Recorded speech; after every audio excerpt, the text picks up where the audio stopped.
Hello friends, आज आपण unit सेकंडला सुरुवात करणार आहोत. युनिट सेकंडपासूनच आपल्याला शिकायचं आहे. युनिट सेकंडचं नाव आहे conversion of partnership into limited company. म्हणजे पार्टनरशिप कंपनीचं आपल्याला लिमिटेड कंपनीमध्ये काय करायचं आहे, कन्व्हर्जन करायचं आहे. हा इम्पॉर्टंट टॉपिक असेल तुमच्यासाठी की जो तुम्हाला 20 मार्क्ससाठी विचारला जातो. ओके, चला तर आपण त्याचं इंट्रोडक्शन पाहूयात.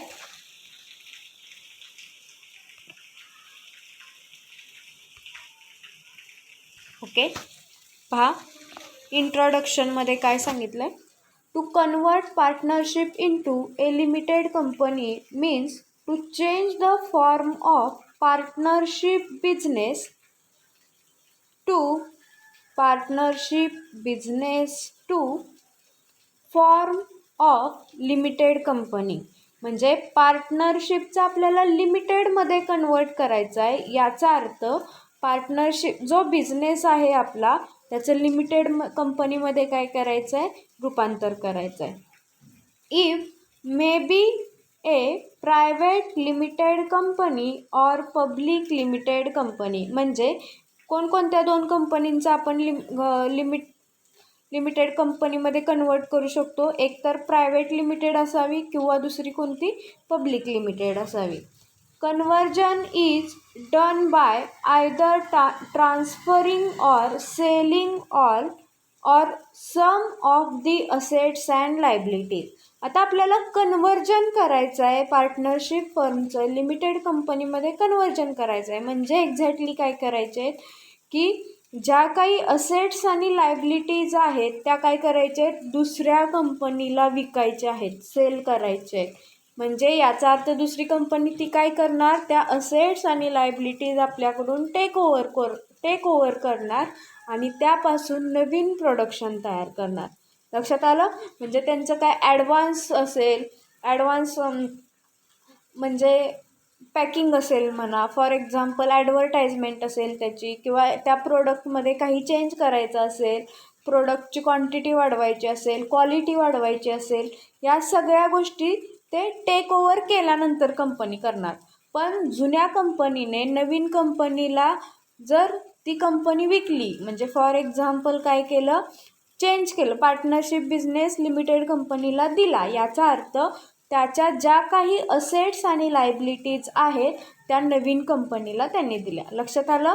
पार्टनरशिपचा आपल्याला लिमिटेडमध्ये कन्वर्ट करायचा आहे. याचा अर्थ पार्टनरशिपचा जो बिझनेस असेल ते काय करायचं, सर्वांनी त्या असेट्स आणि लायबिलिटीज अदर कंपनीला, लिमिटेड कंपनीला काय करायच्या, ट्रान्सफर करायच्या. ओके, नेक्स्ट काय सांगितले, the limited company pays price to the partnership firm for purchase of its assets and liabilities. काय करत असते, जेव्हा लिमिटेड कंपनीला तुम्ही त्या असेट देणार तेव्हा लिमिटेड कंपनी काहीतरी प्राईस देत असते. साहजिक आहे. तुम्ही जर एखादी वस्तू खरेदी करणार असाल तर त्या व्यक्तीकडून ती वस्तू घेतल्यानंतर तुम्ही त्याला काय देणार आहात, पैसे देणार आहात, काहीतरी लमसम अमाऊंट देणार आहात. यालाच काय म्हटलं जातं तर परचेस कन्सिडरेशन. लक्षात येते. म्हणजे त्या असेट्स आणि लायबिलिटीज घेतल्यानंतर लिमिटेड कंपनी पार्टनरशिप फर्मला जी अमाऊंट देणार आहे असेट किंवा लायबिलिटीच्या बदल्यात, त्याला काय म्हटलं जातं, परचेस कन्सिडरेशन. आणि हा पॉईंट सगळ्यात महत्त्वाचा आहे, परचेस कन्सिडरेशन. तो आपल्याला 10 मार्क्ससाठी विचारला जातो. पुढे शिकताना तुमच्या लक्षात येईलच की त्यामध्ये आपल्याला एक्झॅक्टली काय शिकायचं आहे. ओके, पण ही तर गोष्ट लक्षात ठेवा की परचेस कन्सिडरेशन केव्हा देतो आपण, प्राईस कधी देतो की असेट्स आणि लायबिलिटीज घेतल्यानंतर आपण काय देणार आहे, त्याला एक लमसम अमाऊंट देणार आहे, ठराविक रक्कम देणार आहे, त्याला काय म्हटलं जातं, परचेस कन्सिडरेशन. ओके, नेक्स्ट पहा. If a firm is converted into a private limited company, the shares of the company are held by the partners of the firm and or their family members and other relatives. म्हणजे जेव्हा आपण private लिमिटेडमध्ये convert केलं partnership फर्मचं, तेव्हा काय केलं जातं, त्याचे जे काही शेअर्स असतील ते आपल्या रिलेटिव्हजना, फॅमिली मेंबर्सना आपण काय करत असतो, डिस्ट्रीब्यूट करत असतो. म्हणजे in short form of public company, म्हणजे जी काही तुमची पार्टनरशिप बिझनेस आहे, पार्टनरशिपमध्ये मोस्टली तुमचे फ्रेंड्स इन्क्लूड असतात, तुमचे फॅमिली मेंबर्स इन्क्लूड असतात. मग अशा व्यक्तींना ती जी काय प्राईस आपण देणार आहोत, परचेस कन्सिडरेशन देणार आहोत, ते शेअर्सच्या फॉर्ममध्येही दिलं जातं किंवा कॅशच्या फॉर्ममध्ये पण दिलं जातं. दोन्ही गोष्टी लक्षात ठेवायचं. परचेस कन्सिडरेशन देण्याचं फॉर्म दोन असतात, एक इक्विटी शेअर्स आणि दुसरं कॅश. लक्षात आलं. पहिलं काय, परचेस कन्सिडरेशन कधी देणार आपण, जेव्हा पार्टनरशिप फर्मकडून आपण असेट्स आणि लायबिलिटीज घेतो तेव्हा. आणि दुसरी गोष्ट, हे जे परचेस कन्सिडरेशन आहे ते दोन फॉर्ममध्ये देतो आपण. एक पहिलं फॉर्म इक्विटी शेअर्स आणि दुसरा form cash. If it is converted into public limited company, the shares are offered to the public for subscription. आणि ते शेअर्स काय केले जातात, पब्लिकला सबस्क्रिप्शनने दिले जातात. ओके. Next, purchase consideration. आता आपल्याला काय पाहायचं आहे, परचेस कन्सिडरेशन. परचेस कन्सिडरेशन आत्तापर्यंत शिकलो आहे आपण, तरीही नोट्समध्ये लिहून घ्या तुम्ही हे आणि शिकून घ्या. A limited company purchasing the business of a partnership firm pays price as agreed for purchase of assets and liabilities of the partnership firm.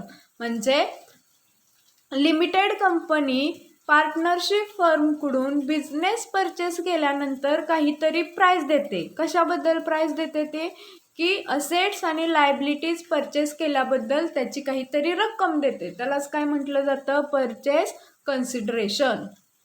The purchase price this payable is purchase consideration. Purchase प्राइसलाच काय म्हटलं जातं, purchase consideration. Purchase consideration 3 प्रकारे calculate केलं जातं.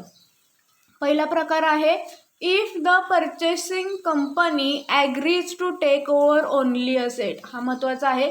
म्हणजे जेव्हा purchase company काय करत असते, फक्त काय घेत असते, ओनली असेट्स घेत असते. टेक ओव्हर काय म्हटले, ओनली असेट. फक्त असेट घेतल्यानंतर परचेस कन्सिडरेशन कॅल्क्युलेट कसं करायचं. सेकंड जो पॉईंट आहे तो आहे, if the purchasing company agrees to take over assets and liabilities. काय टेक ओव्हर केलेलं असणार आहे त्यांनी, असेट्स अँड लायबिलिटीज. पहिल्या प्रकारामध्ये काय, फक्त असेट्स टेक ओव्हर केले असतील तर. दुसऱ्या प्रकारमध्ये काय शिकायचं आहे आपल्याला, assets and liabilities take over केल्या असतील तर. आणि थर्ड आहे लमसम मेथड. लमसम मेथड म्हणजे ठराविक रक्कम देऊन टाकायची, म्हणजे त्यांनी डायरेक्ट रक्कम ठरवलेली असते. फॉर एक्झाम्पल असं सांगितलेलं असतं की पार्टनरशिप फर्मला आम्ही तुमचा बिझनेस टेक ओव्हर करतो आणि आम्ही तुम्हाला 5 लाख रुपये देतो. म्हणजे 5 लाख रुपये ही काय झाली, परचेस कन्सिडरेशनची लमसम अमाऊंट झाली. म्हणजे त्यामध्ये असेट्स किती आहेत, लायबिलिटीज किती आहेत हे पाहिलं जात नाही, तर जेवढी रक्कम ठरले तेवढ्याच रकमेला काय केलं जातं, तर परचेसिंग कंपनी काय करत असते, ती कंपनी परचेस करत असते, असेट्स अँड लायबिलिटीज परचेस करत असते. काही कंपन्या असं ॲग्रीमेंट तयार करतात की तुमच्या असेटची जेवढी किंमत होईल तेवढं आम्ही तुम्हाला परचेस तेवढ्या किमतीला आम्ही ती तुमचं बिझनेस परचेस करतो. काही कंपन्या असं ठरवतात की तुमच्या असेट्स आणि लायबिलिटीची जेवढी किंमत मिळून होईल तेवढी काय होणार, म्हणजे कर्ज असेल तुमचं आणि मालमत्ता असेल तुमचं, त्या दोन्ही गोष्टी आम्ही घेतो. कर्ज असेल ते नील करतो आणि राहिलेली रक्कम तुम्हाला देतो. म्हणजे असंही काही कंपन्या परचेस करू शकतात. आणि काही कंपन्या त्यांचं कर्ज किती आहे, मालमत्ता किती आहे या गोष्टी न चेक करता ठराविक लमसम किमतीला तुम्हाला काय दिलं जातं, तर परचेस कन्सिडरेशन दिलं जातं. या तिन्ही प्रकारचे एक्झाम्पल आपल्याला उद्यापासून शिकायचे आहेत.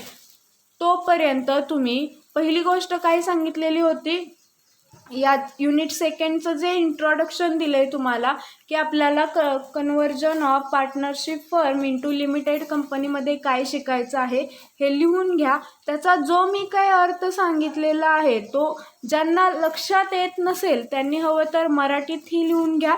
देन नेक्स्ट जे शिकलेलो आपण परचेस कन्सिडरेशन. परचेस कन्सिडरेशन म्हणजे काय सांगितलेलं आहे. परचेस कन्सिडरेशन कॅल्क्युलेट करण्याच्या 3 पद्धती आहेत. पहिली पद्धत आहे फक्त असेट परचेस केली असेल तर, दुसरी पद्धत आहे असेट्स अँड लायबिलिटीज परचेस केल्या असतील तर, आणि तिसरी मेथड आहे ती लमसम मेथड आहे. म्हणजे ठराविक रकमेला ती काय केलेली असते तुम्हाला परचेस कन्सिडरेशन दिलेलं असतं. ओके. नेक्स्ट लेक्चरमध्ये आपण फर्स्ट मेथड पाहणार आहोत की जेव्हा परचेसिंग कंपनी फक्त असेट परचेस करते.